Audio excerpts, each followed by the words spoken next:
Admiral Kethvar stood on the command deck of the Sovereign's Will, watching the sprawling defense grid of Nexus Prime stretch across the view screen like a constellation of deadly stars. For 300 cycles, the Caltharian Empire had ruled this sector of the galaxy with absolute authority.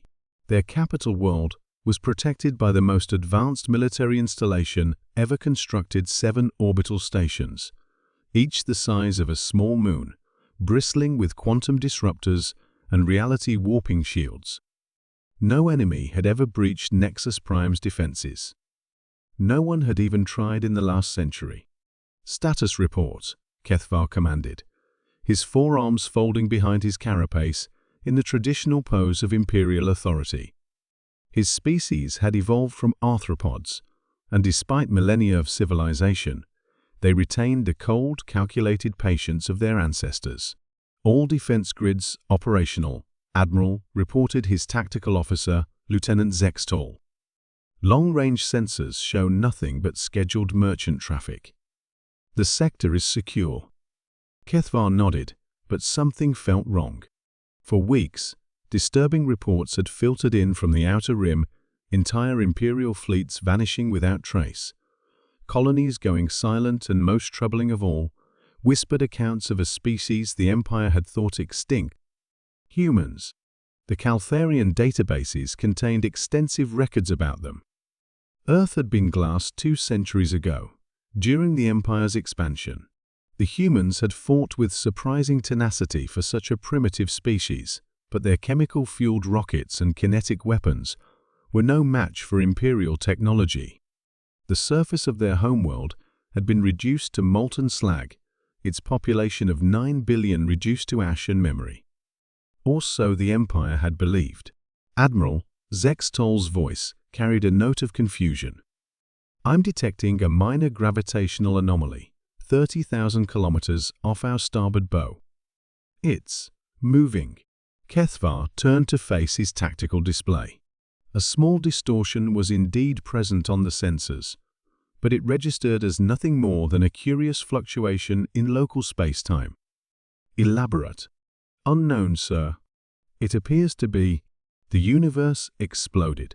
Where empty space had existed moments before, a vessel materialized as if reality itself had been torn open and stitched back together.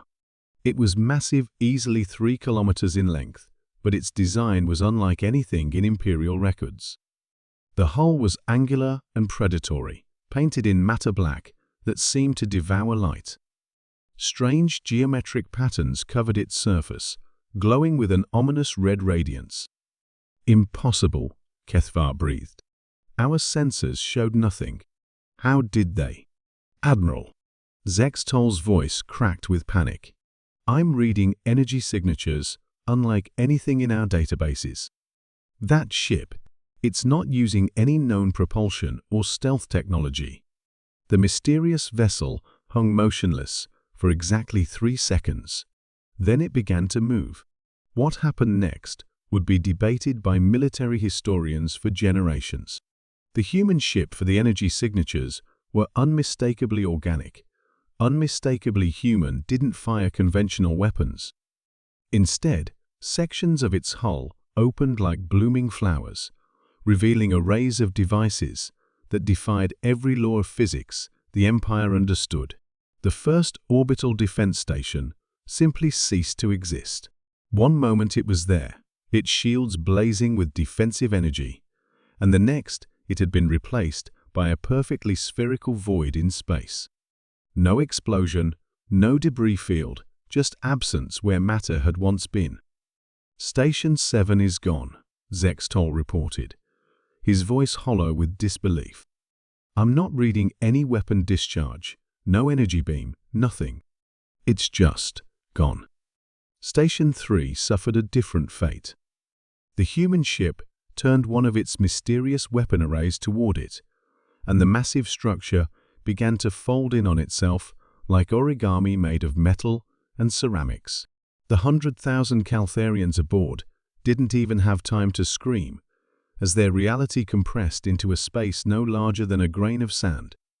All stations Concentrate fire on the human vessel, HFY commanded. Full quantum disruptor barrage. The remaining 5 defense stations opened fire simultaneously. Beams of pure annihilation, each capable of vaporizing a small moon, converged on the black ship. The energy discharge was so intense that automated filters darkened the view screen to prevent blindness.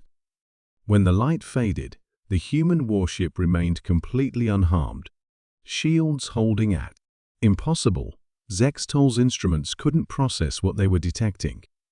Admiral, their defensive systems aren't blocking our weapons. They're making them not exist. Our quantum beams are being deleted from reality before they can impact. Station 5 began to scream. The massive orbital platform's communication array broadcast on all frequencies as something invaded its systems.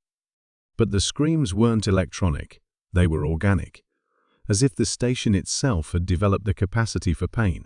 Its hull began to writhe and reshape itself, transforming from a military installation into something obscene and alive. What in the name of the void is happening? HFY demanded. His answer came from an unexpected source. The human ship opened a communication channel, and a voice spoke in perfect Caltharian, not translated, but as if the speaker had been born to the language. Greetings, Admiral HFY. The voice was human, unmistakably so, but carried undertones that made every Caltharian on the bridge feel as if insects were crawling beneath their carapaces. I am Captain Sarah Chen of the Terran Revenge Fleet vessel Lazarus. You may remember my species. You killed us all 200 years ago. HFY's blood ran cold. Impossible. Earth was sterilized. We monitored the planet for decades afterward.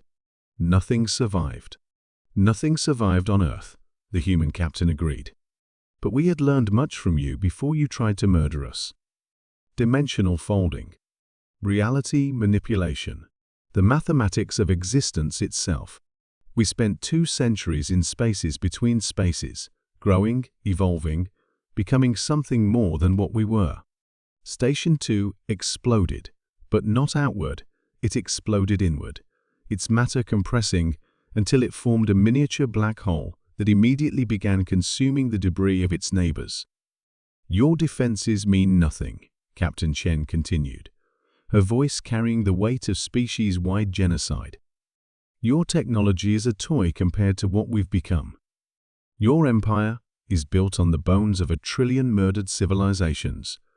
And today, the debt comes due. The sovereign's will shuddered as the human ship focused its attention on them.